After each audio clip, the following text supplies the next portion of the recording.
Dentro de la Semana de la Arquitectura, que realizamos diferentes actos que ponen en valor nuestro trabajo, queríamos que hubiera un día, una mención especial al trabajo que desarrollan las mujeres arquitectas. El objetivo fundamental es dar visibilidad al trabajo de las arquitectas desde hace mucho tiempo y que hasta ahora a lo mejor ha pasado más desapercibido. Nuestra intención es que dentro del colegio siempre haya una referencia al trabajo de las mujeres arquitectas y ese ha sido el motivo de querer inaugurar este punto violeta, que será el distintivo que tendrá dentro de nuestro espacio de venta, tanto de publicaciones como de elementos artísticos, de diseño.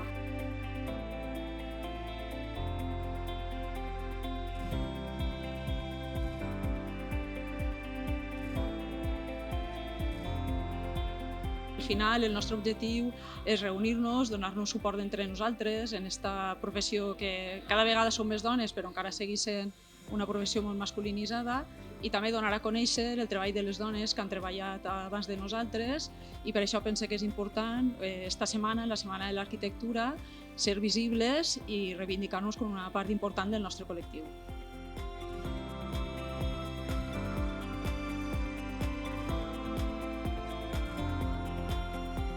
Lo que hago es envolverlas con el packaging, con la filosofía y un poco pues ha quedado como símbolo de lo que celebramos hoy, el punto violeta, para empezar a dar pues un poco más de visibilidad, por lo menos la misma visibilidad que tienen ellos en la arquitectura, que es un campo donde la mujer realmente históricamente ha quedado en segundo plano.